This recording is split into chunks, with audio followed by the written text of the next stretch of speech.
Hey everyone, seems like the Roccat products just keep on coming. Ed here again with another review.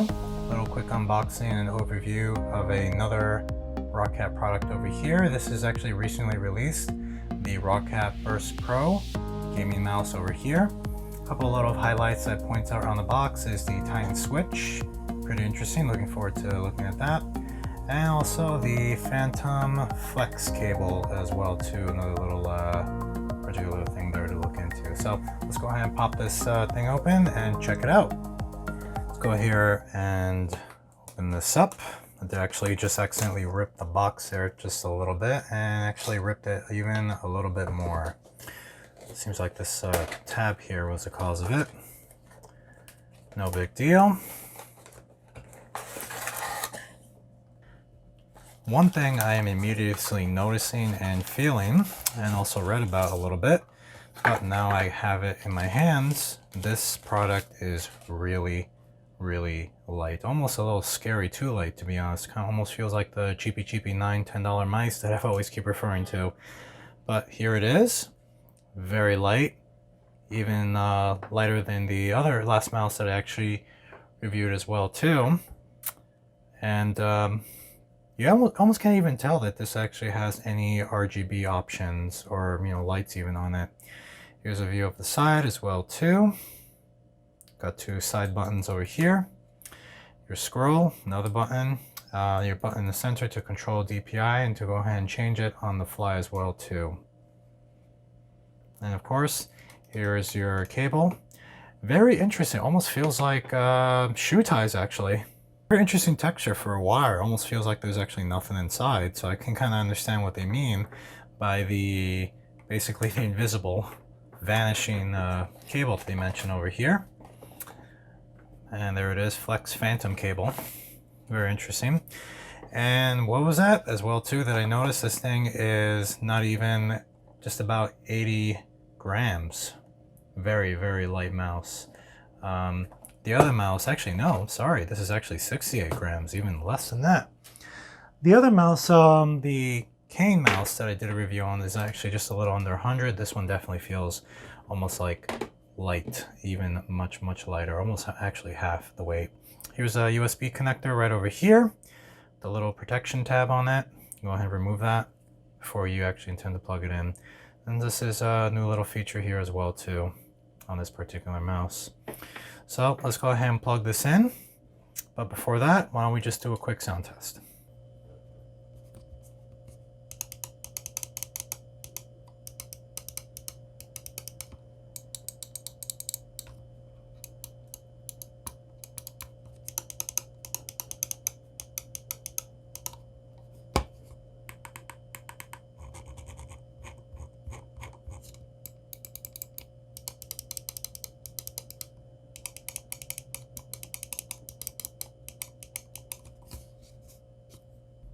Went ahead and plugged in the mouse. You can actually see the lights on it, and now I can completely understand why it almost looked like this mouse didn't have any lights at all. It's pretty much almost see-through. You can actually see the little honeycomb shell inside, so definitely something to consider as well too. And I can actually see a little bit up here underneath as well too. So let's go ahead and take another quick look at this. Right now it's at the default, I like to call it the rainbow color scheme over here, which basically just flips through all the colors. And as the light shines up, you can barely even see the Roccat logo. Go ahead and flip this over here. The style of the button and the scroll actually reminds me a little bit of the cane mouse. Very similar, though this mouse is obviously much lighter due to a couple of modifications they've done here. In terms of actually holding it, this mouse seems to conform to fingers pretty darn well. In terms of the palm, not particularly grasping, can't really grasp the mouse too much with my palm. This mouse is about the same size as the cane mouse, so larger hands will probably have a little more trouble with this mouse, but still definitely usable by all means. Let's go ahead and take a look at the software and just change the color of this a little bit. You can already see that the Burst Pro mouse has appeared here right next to my IMO and the Vulcan as well too. So let's go ahead and click on this And you'll see obviously it's directing you to the auto update button to just go ahead and check out for an update over here. Well, I'll probably just tell you some details that you do have to update, and there we go. So with that all taken care of and installed, you can actually see up here is the Burst Pro mouse. So we just went ahead and clicked on it. And already you can actually see the usual settings here with regards to the other mice that I've shown. DPI switcher. You can actually go ahead and select and customize particular DPI settings over here and use this particular button on the mouse itself to swap between all of them right on the fly. Very useful if you're like me playing a first-person shooter. You going into sniper mode and then switching back to just regular mouse DPI for just shooting your regular guns. Obviously a sniper mode would prefer to have a lower DPI just so this thing cursor moves very, very slowly. This allows you to basically just switch between all of them. Very, very useful. Down here, just a little bit reference to the illumination, your regular Windows pointer speed, and also the options for enabling mouse acceleration and pointer trails, which I'm not a big fan of, but definitely the option is right there.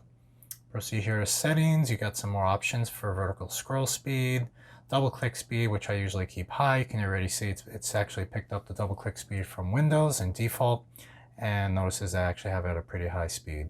Same options as before, and of course your DPI switching over here.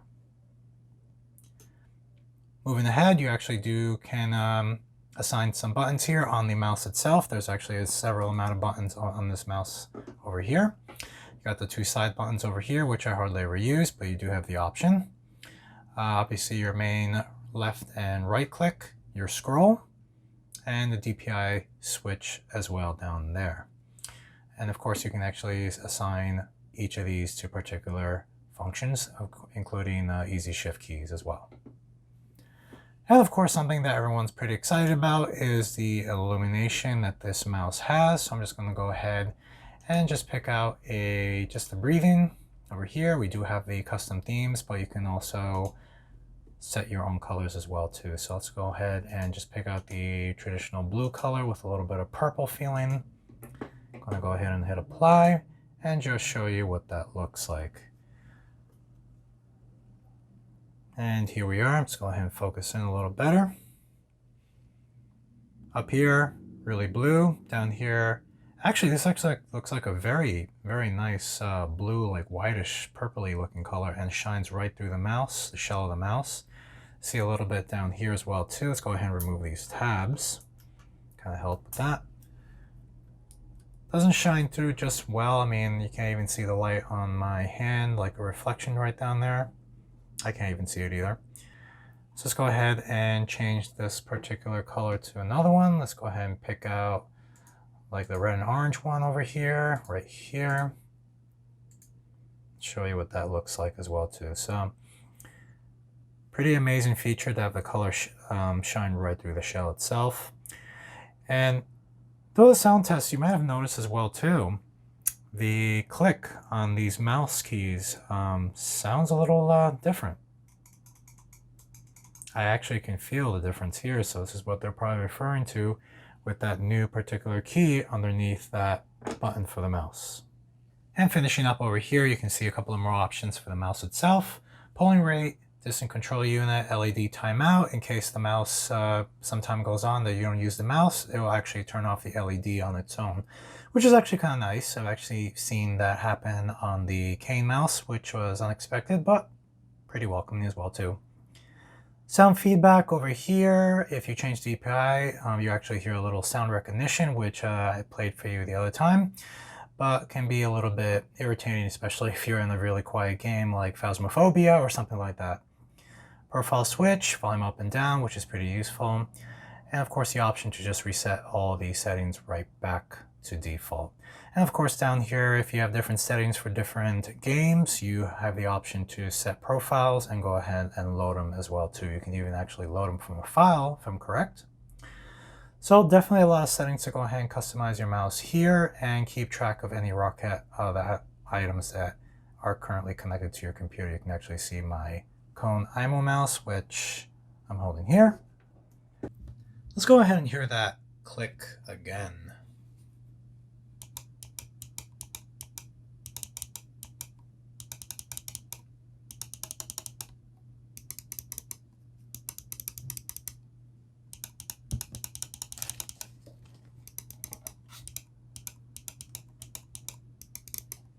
So that might be that Titan switch optical key underneath this button that you're actually hearing. Almost kind of makes me think of a keyboard just a little bit, particularly how this sounds. Again, this wire is very, very unique and different from any other mouse I've actually ever used. You can actually see the cord doesn't really just flexes so easily. And like I said before, it actually almost feels like a shoelace. Feeling this material actually just makes me feel like I gotta tie my shoes or something. Go ahead and give this a little bit of a yank. And even though this mouse is still pretty light, it does take a little bit to actually pull this. Not that I'm not giving it full force, but if you're actually running a little low on cable slack for any reason, and you just want to see if trying to readjust the cable slack will yank this mouse left or right. Some really cheapy mice have that issue, but it doesn't seem to be happening with this mouse unless I actually really just pull it. And even pulling it, you still feel a little bit of a weight. Another little detail I wanted to just quickly mention, even if you close the Roccat Swarm software, the mouse will retain the last color that you actually went ahead and assigned to it. Or if you move this mouse to another computer with no software, it will retain the color and LED illumination that you actually set, which is actually a plus for me. I'm pretty much used to that and expect it, to be honest. Not a big deal breaker, considering that the Roccat keyboard, Vulcan keyboard, and my Cone mouse seems to just unfortunately just go back to the default rainbow color once the software is closed. So hopefully that's something that they'll keep in mind. It seems like they have, because 2 mice released afterwards have this particular feature, which is a definitely welcome plus. Anyway, let me know what you think so far. If you have any questions about this mouse, it is available in black and also a titanium white color as well too. Oh, you can actually see a little bit of color underneath there as well too. Definitely go ahead and shoot a like, subscribe, let me know if you have any questions regarding this mouse, and any particular feedback. If you own it, let me know how it is, especially if you've been using it longer than I have. Do appreciate everyone watching this video. Stay safe, and thanks for watching.